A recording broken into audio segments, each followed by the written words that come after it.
اللہ تعالیٰ نے کائنات میں نشو و نما کا ایک تدریجی نظام قائم فرمایا ہے۔ چاند جب طلوع ہوتا ہے تو بڑا چھوٹا سا دائرہ محسوس ہوتا ہے، پھر اس کی نشو و نما ہوتی ہے تو ایک بڑی روشنی کی صورت میں وہ سامنے آتا ہے، لیکن پورے عروج کے بعد پھر وہ ڈھلنا اور گھٹنا شروع ہوتا ہے، پھر آہستہ آہستہ اس کی وہ عروج والی روشنی ماند پڑتی ہے، اور کچھ دن اس پر ایسے آتے ہیں کہ بالکل دکھائی نہیں دیتا۔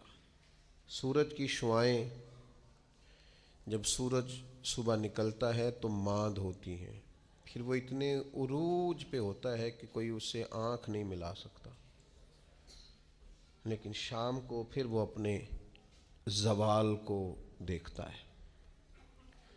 درخت ایک چھوٹے سے پودے کی صورت میں ہوتا ہے، کبھی کبھی یوں بھی لگتا ہے کہ ہو سکتا ہے کہ تیز پانی آئے یا آندھی آئے تو اس کو جڑ سے اکھیڑ دے، لیکن پھر وہ جب پورا جوان ہو جاتا ہے تو پھر بڑے بڑے طوفانوں میں بھی کھڑا رہتا ہے، پھر اس کا بال بھی بانکا نہیں ہوتا، لیکن پھر ایک وقت خزاں کا آتا ہے جب اس کے پتے جھڑتے ہیں، جب پرندے اڑ جاتے ہیں، جب بلبلیں اس پر بیٹھنا چھوڑ دیتی ہیں، پھر کوئی کوئل آ کے اسے کوئی گیت نہیں سناتی۔ پت جھڑ کے موسم میں، زوال کے دنوں میں وہ بہت ساری آوازوں اور بہت سارے مہمانوں کو ترستا ہے۔ اللہ تعالیٰ کا حکمت کا نظام ہے، اس نے تدریج کی ہے اس نشو و نما میں۔ بس یہ 2-3 مثالیں دی ہیں، زیادہ بھی دی جا سکتی ہیں۔ اسی طرح اللہ تعالیٰ نے حضرت انسان کو بھی پیدا کیا ہے۔ وہ جوان آدمی جو محنت مزدوری کرتا ہے، دوڑتا ہے، بھاگتا ہے، آتا ہے، جاتا ہے، رزق کماتا ہے تو کنیوں کو پالتا ہے۔ یہ جب بالکل چھوٹا تھا نا تو اسے کھڑا بھی نہیں ہوا جاتا تھا، اس کے والدین انگلی کے سہارے چلاتے تھے۔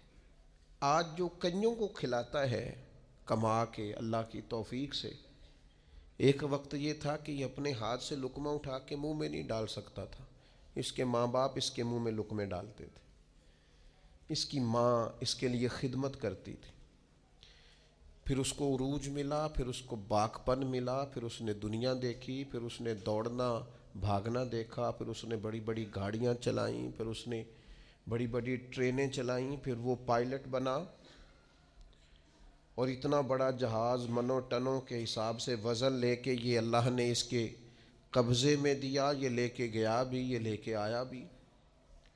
جوانی عروج والی اللہ نے عطا کی، لیکن پھر وقت ڈھلا، پھر واپسی شروع ہوئی، کالے بال سفید ہوئے، سیدھی کمر ٹیڑھی ہونے لگی، اٹھتے ہوئے گھٹنوں میں درد رہنے لگا۔ یہ اللہ کا تدریجی نظام ہے۔ جوانی کے بعد بڑھاپا آیا، لیکن تکلیف والا معاملہ یہ ہے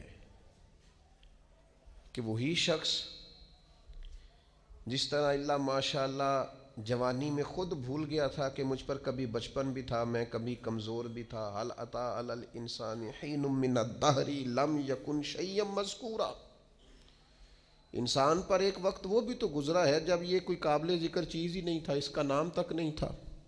جس طرح جوانی میں یہ بھول جاتا ہے نا مجھ پر بچپن بھی تھا، اسی طرح جب یہ بوڑھا ہوتا ہے تو بعض اوقات بچے بھی بھول جاتے ہیں۔ ان کا خیال ہوتا ہے کہ شاید ابا ہی بوڑھا ہوا ہے، دادا ہی بوڑھا ہوا ہے، ہم نے شاید نہیں ہونا۔ وہ بڑی جلدی بوڑھوں کو سکریپ کا مال بنا دیتے ہیں، ان کے لیے چارپائیاں سٹور روم میں لگ جاتی ہیں۔ ان کو کہا جاتا ہے کہ ابا کو ایسی کس لیے ضرورت نہیں رہی کہ گھٹنوں میں درد ہے۔